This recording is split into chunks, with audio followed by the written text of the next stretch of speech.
How to post on a Facebook group without the admin's approval. Hey everyone, welcome to our channel. In this video, I'm going to guide you on how you can post on Facebook group without admin's approval. So without any further ado and delay, let's get started with today's video. If you want to post on a Facebook group but without the admin's approval, so let's just for a certain group, let's say for example from the top left hand side, I will simply search for a certain group. And from here, this is not a group, so on the left hand side I will simply go to this groups so that it will only give me a result of the groups. Now you can definitely post something on a Facebook group without admin approval as long as it is a public group. If it is a restricted group or a private group, you won't be able to post without the approval. So on the left hand side, you can see this option called public groups. Turn on the toggle next to public groups.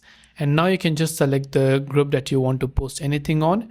Make sure that you join the group. And now you can go ahead and simply type anything and simply post them within the group.